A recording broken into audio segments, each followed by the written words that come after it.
Hi, hi, hi. So excited that you're here. Some of you different people came here for different reasons. Maybe there's something you experienced in your career recently and you were thinking, oh, I think I need more visibility. That visibility bank Maya's talking about, or someone said, get out there. I've been thinking I need to be here. So I think we all have people who we know who we think are everywhere, right? We run into them, their names are always coming up. It happens to me sometimes where someone will get mentioned and I'll be like, huh. And then in the course of 3 or 4 weeks, all of a sudden their name will pop up all over the place. And it's like, oh my gosh, this person is everywhere. So think about your life, and is there someone who just seems like they're everywhere, right? They're the ones whose name you see on the speaker list. They're people are constantly referencing them in their work. It may not always be this, out front, I've got the microphone and I'm not letting it go kind of thing. But it might be maybe they're the ones whose name you're always seeing in the byline, right? It could be more subtle than, they're out there, singing their praises all the time. But the thing about these people is that their name comes up when they're not in the room, right? People say, oh, you're interested in energy efficient facade design.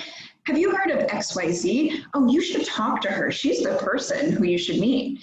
And you finally meet this person and you think, okay, well, this is that person. And most of the time they just seem like a nice, normal human being. So I think a lot of us think that being that person is a magical thing that can happen to a few very, very special people. And you may not love the spotlight. You may not, feel like you're this, social animal. But the truth is that you can be in the center of the conversations that you care about, and you can actually do things to become that person. And become that person in ways that work for you. So we're going to talk about what you actually have to do, right? If you can actually become that person, what would you have to do in order to become that person in the conversations that you actually want to be in and for the things that you want to be known for? So you are in the right place today.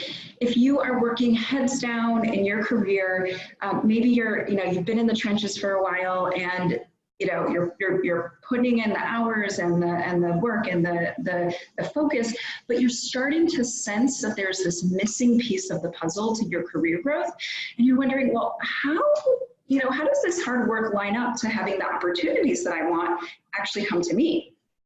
You're in the right place if you know that you need to start building your profile, but you're not really sure where to start, right? You have a sense of what you should do. Maybe you know about a lot of tactics, right? Instagram, this, that, but you're like, I think that there might be something before that, right? Some way to be a little bit more strategic, and you don't quite know where to start.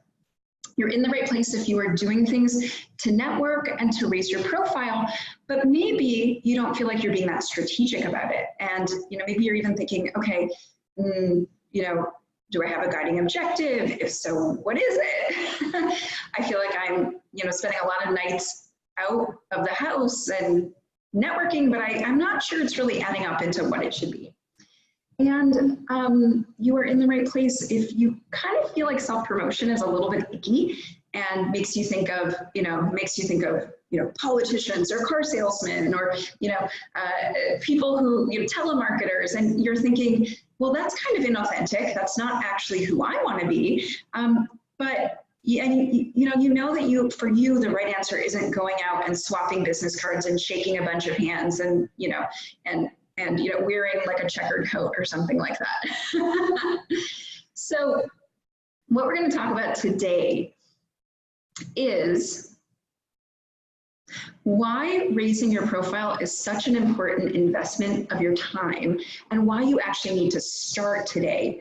We're going to talk about a couple of the top mistakes that I see women make in building their profile. If anything that I'm sharing is resonating with you, please feel free to type in the chat box and just say, oh, that's happening, or it's slightly different for me, but I'm going to share some of the top mistakes that I see women go through. And so that if you're inadvertently making them, then you can be aware of them. And then I'm going to talk about my favorite strategies that are strategic, that are collaborative, and that are authentic for raising your profile so that you can find a way that actually works for you. So first, I want to just introduce myself and say hello. I've met many of you, but for those of you who I haven't met or those of you who I've met only briefly, my name is Maya. I run Build Yourself, which is a coaching and training company for ambitious and creative women. I work with women in design, architecture, creative fields, engineering, and I actually have a dual background. I'm trained as both a landscape architect and as a women's empowerment facilitator. So I have been building and supporting communities of women for practically as long as I can remember. My mom is a social worker, and I think I kind of got the little bug from her. So a recent Build Yourself alumna told me that I was her cheerleader who wore devil horns. I was the person who she could go to say, yes, you can do it. I know more is capable for you, but I'd also be the person who gives you a little kick in the pants when you need it. And I also am someone who is maybe a little bit non-traditional to be sharing about how to become more visible and to raise your profile. I am a self-professed shy girl. I have learned strategies to move past my shyness, but the Sharpie shyness, my last name, Maya Sharpie, is a legendary thing in my family. And part of what we'll share today is that I didn't just, steal up and push through being shy and do it other people's way. I found ways to build my visibility and profile that actually work for me and how I like to connect and how I like to collaborate. And it's worked. I was named a 40 under 40 in the social impact design movement. I've attracted clients like Friends of the High Line, and today I've attracted incredible clients in my coaching work who I love to work with. So you don't have to do it someone else's way, but you do have to choose the way that works for you. So we know that visibility does matter, right? It might be nice for me to say, oh, I got this award, or oh, I had this client. But one of the reasons why visibility matters is that those things, right, the award, the exposure, all of those things help bring you the things that you want in your career, the opportunities that you want, the clients that you want, the collaborations that you want. So, if you work for yourself, you know that in order to attract the right clients, you can either run around town hustling and maybe land some projects, or you can actually build a reputation that starts to bring the right people to work with for you. But if you work for someone else, let's say you're growing in someone else's organization, there's actually an important study that it blew my mind when I first read it. It's by a research firm called Catalyst. And they found, they evaluated the kinds of advice that we give to women about how to move forward in their career. You should ask for the opportunities you want. You should negotiate. You should do, all of the things that we tell women to do. And what they found was that the one piece of advice that they saw actually have an impact on advancing women was to make sure that they communicated their achievements, right? To make sure people knew what they had accomplished. And part of why this matters if you're in someone else's company is that visibility in team members is really important.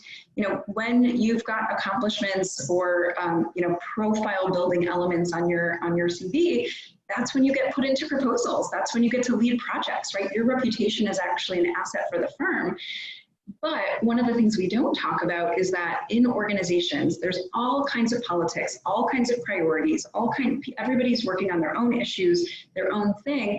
And when people don't know what you stand for, oftentimes you just fade into the background, right? You're getting the work done, everybody assumes you're happy, and opportunities come up and they don't necessarily match you to those opportunities. So you can end up, even if you're working incredibly hard on this slow-mo track, or even on a track where you're working really, really hard, but on things that aren't quite the things that make you feel alive, when people don't know what you stand for. Now, I don't know if you've seen this website, but it's one of my favorites. It's called Congratulations, You Have an All-Male Panel. And so if you have ever seen an all-male panel, you're probably smiling and nodding to yourself right now. One of the funniest ones I've ever seen on this website was a panel on reproductive rights, and it was like man, man, man, man. So this website highlights how often panels are all male. And, you know, if you're having a bad day, you know, go head over, it'll cheer you up. You know, they stick these cheesy little David Hasselhoff stickers on all of their, on all of their panels. But one of the reasons why this is funny is also, and kind of sad, is also because it's true. Because we have all seen these all male panels, these leadership teams that were all male and sometimes all white male. And it really highlights how difficult visibility can be for women, because our society makes women invisible in so many different ways. So there's actually research that shows that women get interrupted more, not just by men, but also by women, right? We're all walking around the world interrupting women more, acting like their contributions don't matter as much as men's. Women's ideas get taken by others. I just gave a talk yesterday on powerful and confident communication, and so many women had an experience where they voiced an idea in a meeting, and if nobody really listened, and then all of a sudden some other guy voiced the exact same idea, and that's when everyone heard. And so as much as I would like to wave my magic wand and say, and now this will never happen again, the truth is that we're living in a biased society that makes women invisible. And so if you know, this is the reality, and so you need different strategies in order to gain that valuable visibility that maybe a man might need. So visibility is extra important, not just because it helps you get the things you want, but because the more visible you are, the easier it is to get more visible, right? You know, part of how these panels get filled out is, oh yeah, she just talked about XYZ. Actually, I'll share with you some of the guest speakers from my accelerator program. Part of how I picked one of them out is she gave a talk at the AIA Women's Leadership Summit, and it was incredible. And she talked about this one aspect, and I said, I want her. I've seen her on a stage. I've seen that she can talk about this. I want her. And in a society that's biased, in a society that sees men as leaders and gives men more opportunities than women, men are always being put on stage, and then they're being reshuffled and put back on stage. So one of the reasons why you need to work on your visibility now and not just later when you all figure it all out is that it kind of works like an investment, right? It's something that grows over time. So if you put a little coin in that visibility bank, it doesn't just stay there, it actually starts appreciating with time. That's your reputation building. That's more people knowing about who you are, whether it's just in your company or beyond, and what you stand for, and that starts to kick off a snowball effect that will build your visibility with time. I'll just share really briefly. So as I mentioned, I've been named a 40 under 40 in the social impact design space. I started putting tiny little coins into the bank maybe 3 or 4 years before. I started a research collaborative. I wasn't someone with a great reputation. I wasn't someone who would, have a great bio on a grant application.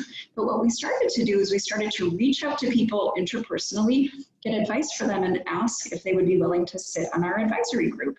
And those people's reputation actually helped boost our own. We would leverage those reputations to get interviews with potential firms for the study that we were running. And over time, we could say, we interviewed XYZ, would you like to be part of the set, right? So slowly through little contribution of one visibility moment after another, and it doesn't have to be on a stage, it can just be in these interpersonal connections. That reputation and that visibility bank builds up over time, but it's something that you have to start today. Now, one other thing that I just have to emphasize, because many of us don't like being visible. It feels uncomfortable to be exposed. Unfortunately, the things you're trying to achieve really need you in order to be accomplished. Your mission needs you as a platform. So I want to tell a brief story about a student of mine. She came to me, she'd been at a job for over 10 years. She was running great programs, and she was somewhat of an entrepreneur in her organization, but she kind of knew that something was missing, and she thought she would be, her programs, her vision would be a little bit further on. So we discovered that she had this habit of keeping herself invisible. She didn't feel like an expert, so she was constantly convening other experts to own her vision. But she didn't love being the center of attention, but as a result, her efforts didn't really move forward that far without her being there to champion them, because the people who she was putting out in front of her, they had their own agendas. They were happy to play a part in her drama, but she was this invisible, she was the center of it all, and she was making herself invisible, so the center fell apart. So she realized that she needed to be more willing to be more visible and to more emphatically be the platform for her vision. So we worked to get her to stop just organizing things from behind the scenes. She actually ended up finding a better role that would allow her to make more change as an entrepreneur. And even though it's scary, she's pushing forward in terms of making the ultimate change she wants to make. You know, a number of women who I work with feel this way, especially women who are socially impactful minded, community minded. You know, you want it to be about the work, but without being a champion for the change that you want to make, that change doesn't get noticed. Okay, so let's talk about the top mistakes that I see women make. Now, if you're one of these, if you're sitting out there being like, okay, which one's going to be me? I invite you to type in the chat box, share what's going on for you, or share if there's something else going on for you that you think is preventing you from getting the visibility that you want. Okay, so the first mistake I see women in particular make, but men do this too, is to not know why you're doing it, to not have some goal in mind. I want to be known for integrating the arts into community development so that I can get put on projects that have an innovative arts-based aspect on them. Or, you know, I want to be known as the landscape architect who builds habitats into your backyard, right? Whatever it is, not having a goal. Second pitfall I see is the other side of that coin, which is waiting to get it all figured out before you take the first step. So I originally started working for myself, founding a design consultancy, and I thought I wanted to do landscape design in order to help achieve health outcomes. Right? You know, I was really interested in design as a form of change making, and it seemed so convenient, right? And I knew that there was tons of funding in the health outcomes world. Great, okay, cool. Like 1 + 1 = 2. But I found that wasn't exactly my thing. You know, health seemed convenient, but it just wasn't something that made me want to get out of bed in the morning. I will get out of bed for my own health, for going to the gym, but abstractly pushing forward the way landscape architecture could push forward health, it just wasn't my mission. But I had committed to blogging twice a week about it. I was getting out there and talking about my idea with people. I was getting visible for it. And so I was able to then slightly shift to say, you know, it's not really about health outcomes. It's actually about economic development and about equity. Yeah, it's about economic development and it's about equity. But because I'd been out there, I'd been talking to people, I'd been writing and thinking through my methodology, all I had to do was to tweak 1 or 2 things to reroute what I had generated to actually focus on the thing that was right for me. So yes, we want to figure it all out, but sometimes we need to take the first step in order to figure out where we're going. Third mistake I see folks and women in particular make is trying too many tactics. Social media here, I'm going to this networking event there, and what happens is that you can't get traction. The world is big, but it is made up of micro communities, you know, professional organizations, people who are working on local foods, people who are, you know, who are super duper experts on you know, high performance polymers. I made that up, but I think it's probably true. So what happens is that we get known in these micro communities, but we need repeated exposure in these specific communities to get noticed. And when you don't have a targeted approach, nothing really sticks.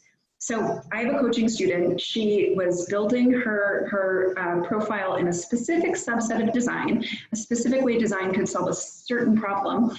And she found that she was, you know, getting out there, but it didn't feel like it was adding up to much. And so part of what we realized is that she needed to think strategically about who are the right people for me to influence, right? And this is something that we do in my program, Build Your Visibility. But she had built a reputation among other architects, but she needed to actually think, who are the people who make the hiring decisions for architectural teams?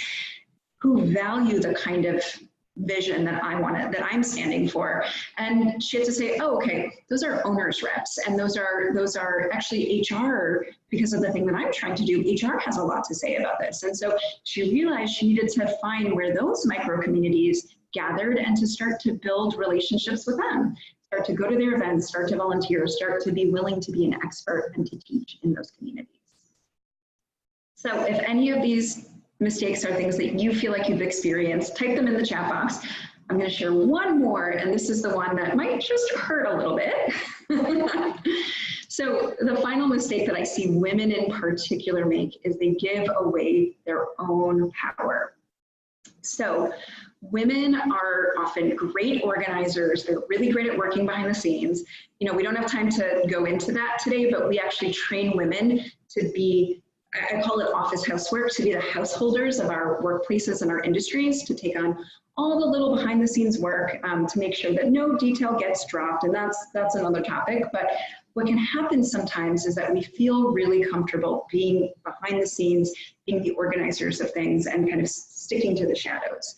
So sometimes women will take on roles that should increase their visibility. And then what happens is that they don't take advantage of those roles. They don't take advantage of those platforms to highlight their leadership or the things that they're trying to achieve. So this is actually a true story. I knew a woman who was the communications chair of her organization, and she spent all her time highlighting other people's projects, doing really, you know, behind the scenes work that wasn't really her work to do, remaking things that didn't work about the website, doing all the behind the scenes work. And nobody knew she was doing it. She didn't get any increased exposure for the things she was trying to achieve after taking on this role. And sometimes we feel really nervous. You know, will it be a conflict of interest if I highlight the stuff that I'm doing? And oftentimes we're able to do both. Oftentimes we're able to push forward the organizational mission and then also incorporate our own personal or professional mission into it in a way that feels natural and in a way that actually makes both missions stronger. So a great example of someone who did this was Tamara Roy, who's a principal at Stantec. Her passion was multifamily housing and sustainable multifamily housing. And one of the big issues she wanted to work on in Boston was making it possible for Boston to build much smaller units for developers in Boston, because family dynamics are changing and smaller units can be much more sustainable. So she became the president of the Boston Society of Architects, and she decided to focus her presidency on affordable housing affordability and middle-class affordability, which was one of the hugest issues in Boston at the time, actually probably still is, and it aligned with her own strategic vision for what she was trying to accomplish in her career. So first of all, she convened an incredibly important conversation, and second of all, and move things forward in the city of Boston. Second of all, by the time she was finished, she was being called the mother of microhousing in the Boston area, and her office was a go-to place for firms that were, for developers who were interested in making smaller housing. So 1 + 1 does not always equal 2. Oftentimes we can leverage our visibility platforms to also push forward our own stuff, as long as we're making sure that that balance is equal. So you want to make sure that all these investments of your time, the things that you're spending your time on, you're not leaving value on the table. And I think what can happen for women is we're just constantly making ourselves smaller, telling ourselves we're not good enough, putting other people's priorities in front of our own. And if we gave ourselves permission to say, it's okay for me to take up space, it's okay for me to take up a little bit of time, we could find a synthesis that really works for everybody involved. So I'm going to switch over to talking a little bit about strategies. And, you know, when I'm hearing, you know, folks are talking about mistakes, becoming scatterbrained with a lot of ideas and not knowing necessarily how to illustrate them correctly, totally get that. I am a multi-passionate. I have 17 ideas a day. I actually have a file in my Asana called Raw Ideas where I put them, because otherwise I'll just spin on them. And so what and sometimes people get nervous about finding the one thing and then having to be that person for the rest of your life. The truth is that when you start to build up your visibility with one of your goals, oftentimes you can actually leverage it for your next goal. So I really started building my visibility to push forward this research collaborative, and many of the relationships, assets, and visibility for that were actually transferable to the design consultancy I founded, and then ultimately to Build Yourself. So what I suggest is, instead of picking one thing, you pick one thing for now and you follow that through until it's time to move on to the next thing. All right, so who's ready for strategies? Go like this, yeah. Even if you're, you know, in your cubicle somewhere and everyone's like, huh? All right. So I'm going to share a few of my favorite strategies, and they are both effective and also fun, right? You know, part of how we go above and beyond is we actually do things that are joyful and fun to do. So the first is to get your wing woman or man or wing person or wing buddy. So women cannot get away with bragging about their accomplishments the same way that men can. A local architecture principal told me that sometimes she struggled to network to find new clients. She was networking in a very male-dominated world, and while men and women both can be self-absorbed, sometimes she'd find herself at networking events and she'd say, oh, tell me about what you do. And they would talk, and then they would never ask her anything about herself. And it felt rude to say, okay, well, what I do is blah, blah, blah. So one night, a friend and a collaborator who ran a local landscape architecture firm said, hey, can you get me into this industry event? So she did, and they went together. And it was a totally different experience. She could say, oh, have you met XYZ? She's a landscape architect. You might have seen her work. You probably drive by it on your commute every day. You know, she's so fantastic. And then her friend could say, oh, have you met XYZ? She is a great architect. She's actually working with XYZ important clients. You know, it sounds actually like something that you said that you were mentioning in. Who are you working with for capital projects? So it was way more fun, right?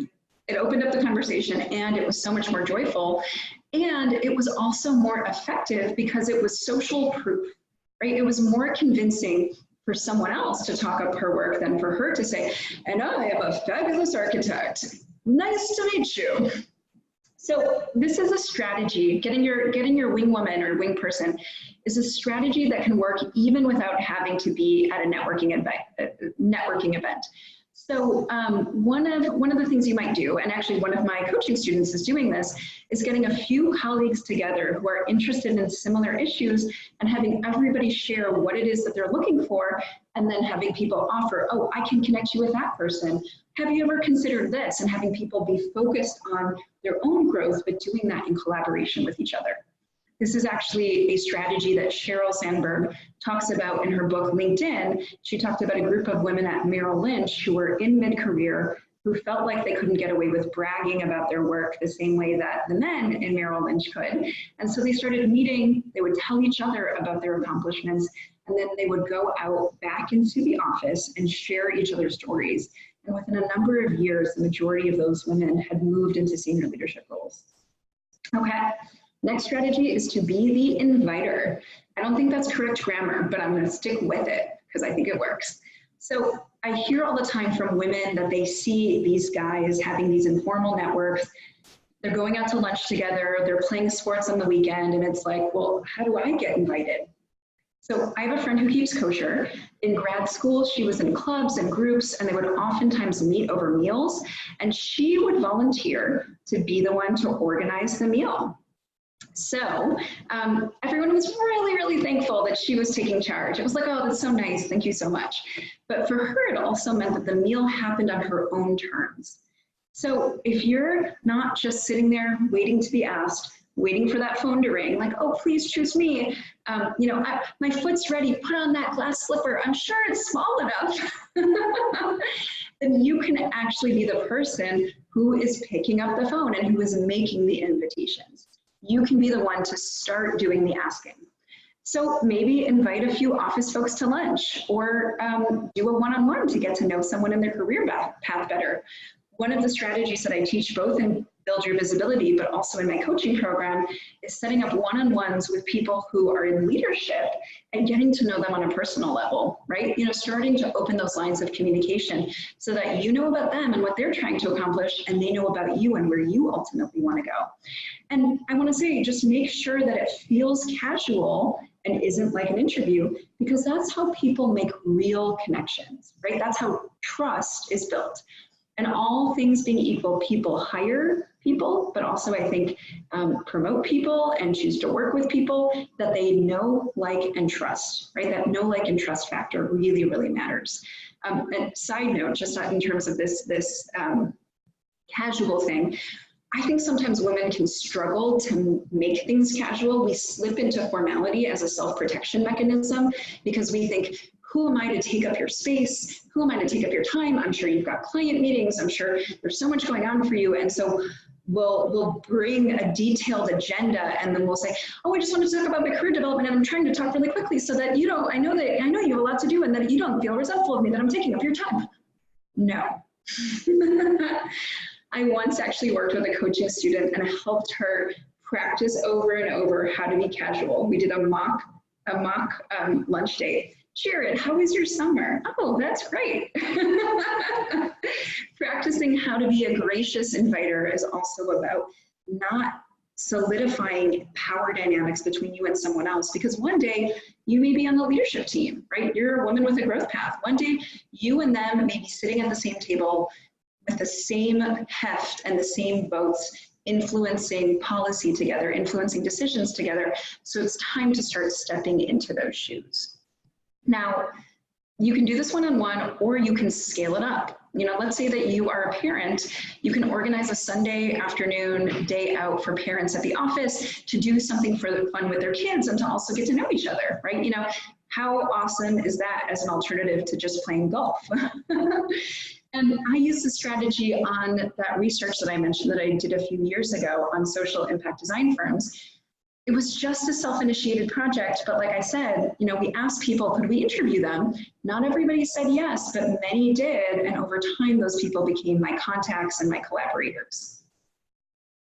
So last strategy is to curate yourself and others' work.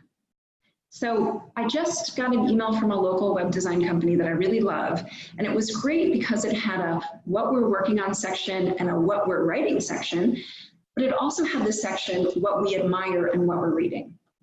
Straight self-promotion, especially from women, isn't as effective as a much more cohesive conversation that includes other people's accomplishments. You know, if we think something is just a promotion, it's so much more suspect to us. And it turns out that social media companies actually know this. So let's say that you are a jewelry designer and you're sharing your work on Pinterest. Pinterest is much more likely to share your pins and your board in the natural search function if you are actually pinning other people's work and other people's links, right? Things that are not just from your own Etsy shop or your own site. So I was more likely to read this email and to find out, you know, what's interesting in web design, and then to also see this incredible work of this firm that's working for clients like, you know, MIT and, you know, Harvard Design Lab and incredible, incredible organizations. I was much more likely to read it and to retain how amazing they are because it actually felt like a more holistic reading experience where I was learning something and not just learning how great they were. So, and today, you know, when people ask me for recommendations, they are at the top of my list because I know that they do great work and I also admire their perspective, right? I know that even if web design changes, these are people who are thinking really intelligently about what's ahead. So it doesn't have to work just for companies. It can also work for individuals. So I have a friend who's an artist and she just had this strategy of sending out these periodic email blasts. You know, I have a lot of friends who are artists and they sit on their work and they wait to be noticed and they think, you know, I don't want to bother anyone. But, you know, she would send out these blasts. They were full of her thinking and, you know, interesting things she had seen and what she thought was great art. And she also would highlight what she was up to. And I heard that she was doing a show at a museum this summer with only one other collaborator. And it was like, wow, you know, this woman is accelerating. So it's easier in some ways to tell other people what you're up to, and it's more effective when you're not just me, but you're curating yourself and others. So next steps for you, and I want you thinking about this. I want you even pulling out your pen and maybe writing something down. So I want you to get clear on your goal, right? It doesn't have to be the perfect goal, but just whatever comes to mind. I want my art side project to have more clients, to have more sales, right? I wanna, last year around the holiday season, I sold this many prints, and this year I wanna sell this many prints, right? You don't even have to get to that level of specificity. I want to get staffed on more projects that involve XYZ. I want people in my community to think, to integrate this way of working instead of going straight to that way of working, right? You know, I want my clients to not value engineer XYZ, which is the most important part, I think, of the process, right? You know, get clear, just write down one goal. It doesn't have to be perfect. You can always change it. And then choose one strategy that you're going to use consistently to change the minds of the people who have influence, right? So for you, that might be, okay, I'm going to do the wing person effect, wing women effect. I am going to pull together a couple of allied professionals so that we can start sharing leads to feed my business. I'm going to curate myself and others. I'm going to start sending out an email blast for that art business, and I'm going to include a couple of things, and then maybe I'll even highlight other people who I highlight, and so that they know that I'm highlighting their work and they share the word about mine, right?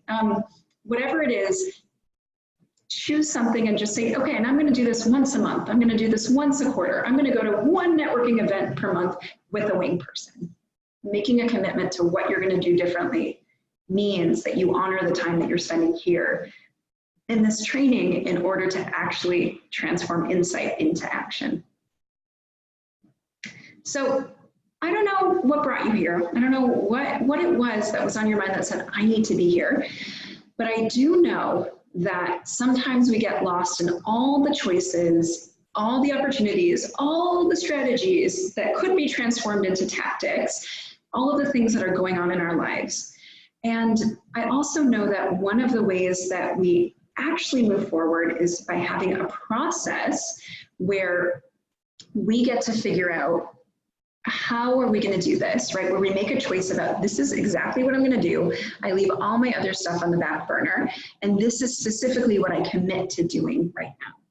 So, I've spent years helping women learn and helping women translate that learning into change in their lives, and all of that is baked into the structure of my accelerator program, Build Your Visibility.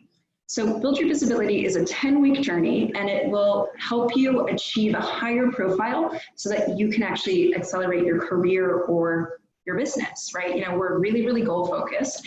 Even if you don't know exactly what you're trying to do right now, we will get you moving so that you can start building your visibility bank so that you can actually have the things that you want start to happen for you. So as I mentioned, the first part of this process is getting clear about what it is we're trying to achieve, setting those goals, right? Setting intentions.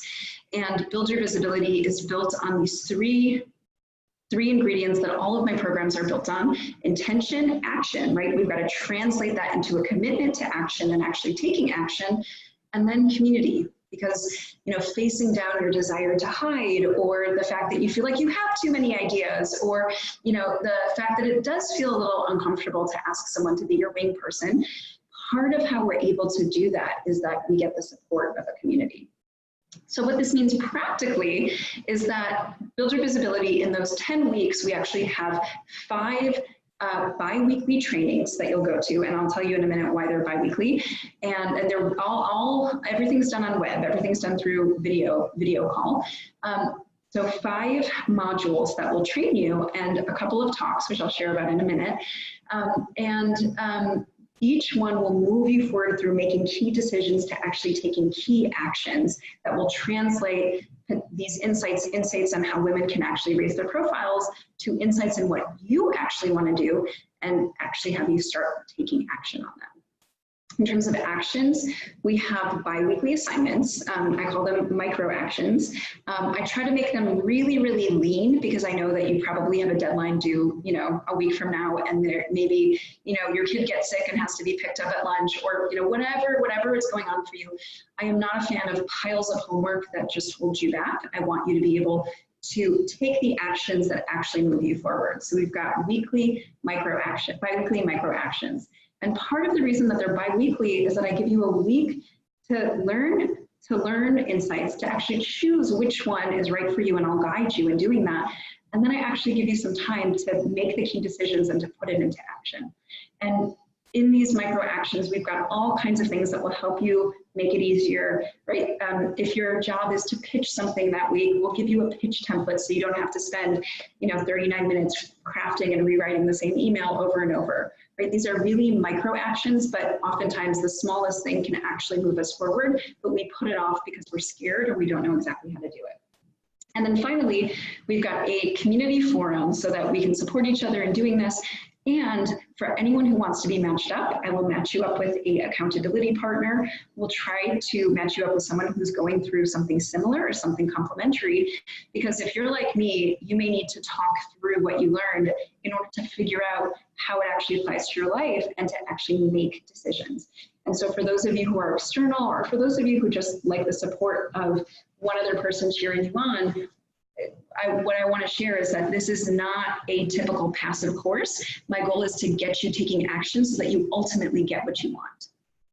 So a little bit about the modules. So in the first week, we actually help you set those goals. We help you figure out who you are, and therefore, what do you want visibility to do for you, right? If you're trying to build your team and attract people who share your culture, that's a really different goal than I want to break from this group of clients into the next group of clients.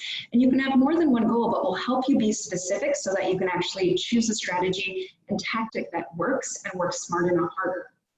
And our second module will help you define your value. So women sometimes struggle to take all the things that they are and to pull that into something that communicates what they're capable of and that actually attracts the right people to them. And we'll get you to start taking a little bit of action. In module 3, that's where we really start getting you to get out there.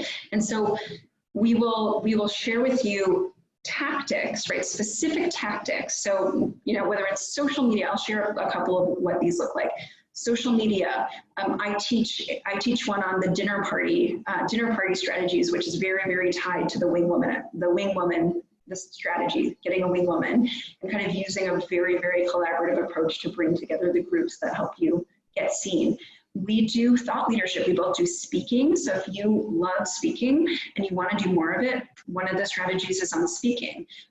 Writing is also another strategy. And then we do one also on learning how to leverage your internal network and your external network a little bit better through one-on-one connections. And so these are 5 tactics. None is better than the other, but they're different tactics based on what you're trying to achieve and what actually works for you.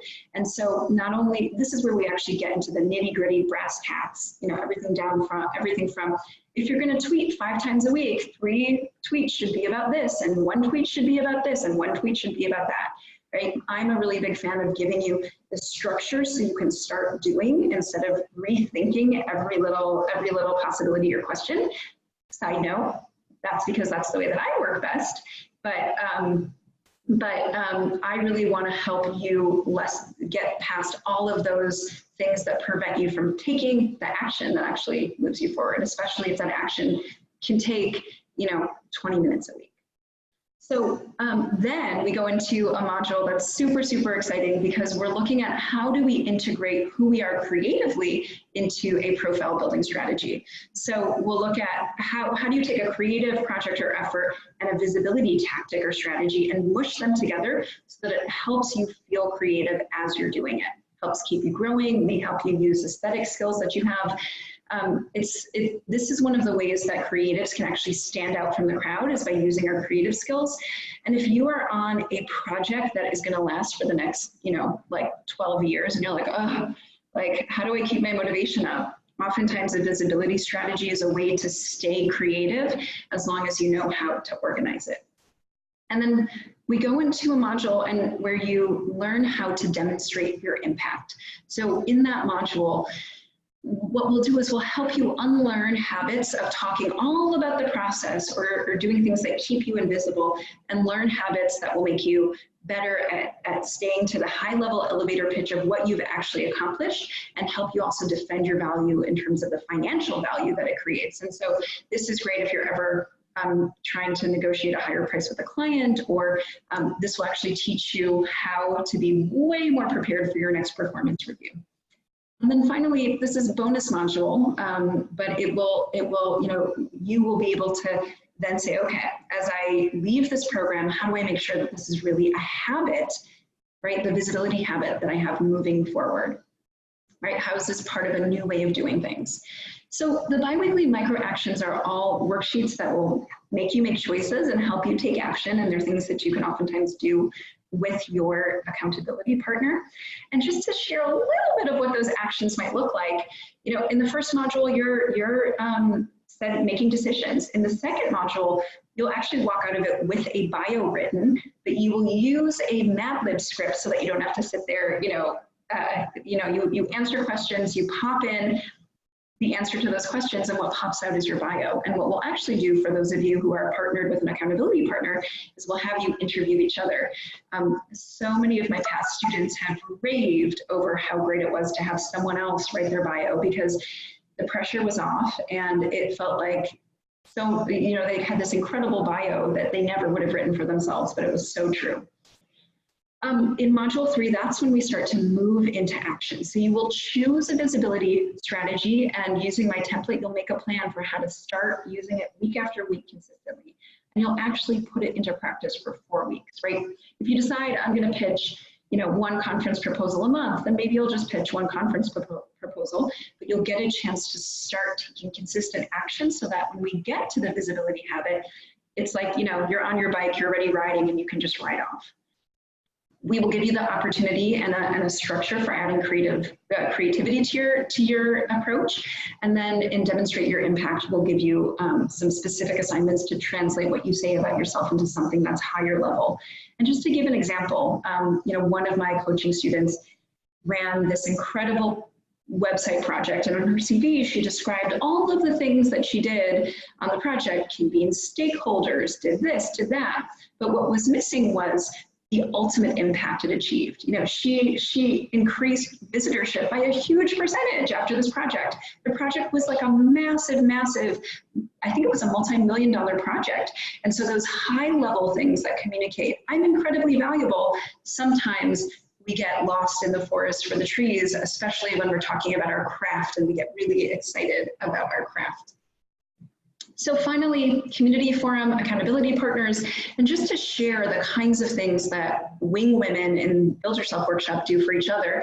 They go out of their way for each other, they interview each other, they make introductions for each other, they give each other valuable insight. And if you haven't taken a Build Yourself program before, once you join a Build Yourself program, you're part of the family, and we have an alumni Facebook group where women regularly share insights and advice and help for each other. So you know me, I am your trainer, I'm also your cheerleader, and I'm also your hold you accountable-er person. But we also have these insanely cool guest speakers. So Kim Dowdell is the current president of the National Organization of Minority Architects, and she's a business development lead at HOK. She's going to talk about how her reputation has actually helped her leverage a few career points and make that transition more effectively.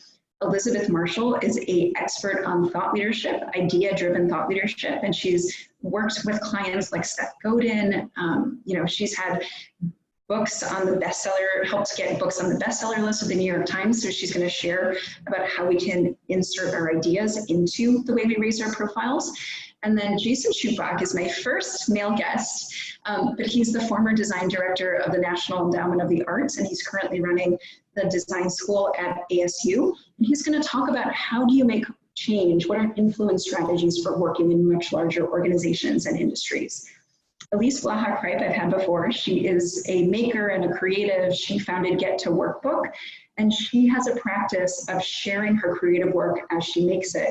She's going to talk about how she structured those strategies, but how those strategies have actually helped her accelerate her growth as a creative. And then Bolani Williams-Ole is the CFO of Mancini Duffy, which is an architecture firm, and she's going to help us make sure we understand how to demonstrate our impact. And she's actually going to talk about demonstrating your impact, especially in a performance review and how to be prepped for that. But if you're a business owner, the things that she teaches are going to be helpful for you, when you sit down for that negotiation with a client. So if you are as excited about these people as I am, go yay in your cubicle or type it in the chat box. So I want to acknowledge you have options, right? You could take a leadership development course. I just heard that the American Institute of Architects has this, I think it's a multi-$1,000, multi-year emerging professionals leadership course. You could take a course on like Rhino and, up your skills. There's a lot of things that you could do. And, Build Your Visibility is just one of them. But what I want to share is that, I am totally focused on getting you taking the actions that actually give you the outcomes. The program is $11.29, and we have a 3-month monthly payment plan if you'd like to break it up into chunks. But I really see the program as an investment and an accelerator. So my goal is to make sure that you get there faster than you would otherwise, and you get more time in your calendar if that's what you want, a higher level of clients to maybe bring in more income. I want you to walk into your performance review and make back the investment on this program, maybe 3-fold, 5-fold, 10-fold. I've had women who have taken my programs and have gotten a multiplier, like a 10 times multiplier of what they paid for the program in salary increases. So you have options, and I want you to make sure that you're making the right choice for you. But also think about this as an investment. It's both fun, but it's also about getting you there faster than you would otherwise. Okay, and just to share a little bit of what women do when they take the program and what happens for them. So this is Barbara. Barbara actually took the program when she moved from Boston, where she had a very, very large network of collaborators, to Albany, where she was the only landscape architect in her office. But the program inspired her to start Local by Design, which was a series of design talks. And doing that and getting out there, she had engineers in her office who started to approach her about partnering. She actually helped lead an effort to get a structural linear park. It kind of like Highline-ish style locally, and it was one of the first projects that she actually helped bring into the local office. And she says, I went from 0 professional network to all of these opportunities. It actually helped make the case for the promotion that she had soon thereafter.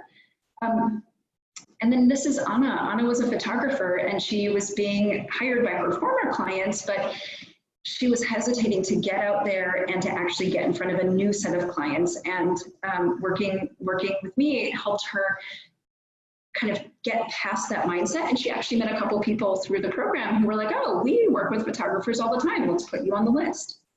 So we do have a couple of bonuses, but these bonuses are only live today. So if you're like, yes, I want to take this, then sign up right now. Sign up right now, because these bonuses are only available today, and one of these bonuses may not be available later on today. So if you sign up today, you can get access to my Practice Your Power training, which is a pre-programmed training. It's a training you can take the week before the program, and it takes 10 minutes or less per day in order to take it, but it will help you boost your mindset and your confidence so that you can take even better advantage of the program. And I'm also giving away a limited number of mini coaching sessions, so one-on-one coaching sessions, so that I can understand who are you, what's your goal, and really make sure that you work with me. I'm a pretty fantastic strategist in addition to being a coach, and I'm giving away a limited number of mini coaching sessions to the first people who sign up. The sign up link is now in the chat box if you want to get on it. Okay, so I would love for you to accelerate with me. I'd love for you to get on the train with me. I am building this Old Girls Network, and women move forward individually, but we also get there together. So buildyourselfworkshop.com/visibility, build your visibility, build-your-visibility, and it's in the chat box if you want to use it. So, all right. So yeah, I think we have time for maybe 1 or 2 questions, so happy to take them. Okay, so is there a problem with having your spouse or your as your wingman or wingwoman? No, there's not a problem. Sometimes it's maybe slightly less credible, but I've seen a lot of collaborator couples who run efforts together. And I think, you know, you're talking to them all the time, so you might as well collaborate with them. Caroline Kelso and Kelso Zook and Jason Zook, who run Wandering Aimfully, are a great example of this. Okay, I'm a self-diagnosed sufferer of imposter syndrome. Do you suffer from imposter syndrome, and how do you use your authenticity to mitigate those feels and make yourself more visible? Yes, amazing question. Imposter syndrome doesn't go away, but what you have the ability to do is to change how you respond to it. So there are things that scare me, but even though they scare me, I'm still choosing to take that action, right? That little shy girl in me doesn't go away. What happens though is that over time, the things that used to scare me don't scare me anymore. So the best way to move past imposter syndrome is to actually create a track record of taking action through actually taking action, right? That's a way of saying to your inner critic, yeah, you yammer over there, but I'm gonna keep moving forward. One of the things that also helps is community. And so if you sign up today and get Practice Your Power, one of the things we work on is imposter syndrome, and we'll touch on it in the program, but Practice Your Power will also help you address it head on. How do you build visibility in countries with different languages? So I think that we're living in a much more diverse world than we were ever in before, and I think some of those micro communities exist, people who either speak your language, people who love the country that you came from. And I think we also have a higher tolerance, thank God, than we used to for people who have accents or who have stories of, you know, I wasn't born here and raised here. And so I actually think that, the ultimate strategies are the same. If you struggle with writing in another language, you may decide that you want to use a different tactic than, you know, writing, like maybe you want to be a speaker instead, or maybe you, you know, want to use social media where you feel like you have a little bit more time to craft your thoughts.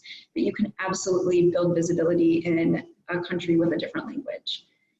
All right. Well, I think that's the time we have for, and also I think those are all the questions, but I just want to say thank you for being here. Would love to see you and build your visibility, and reach out if you have any questions. All right.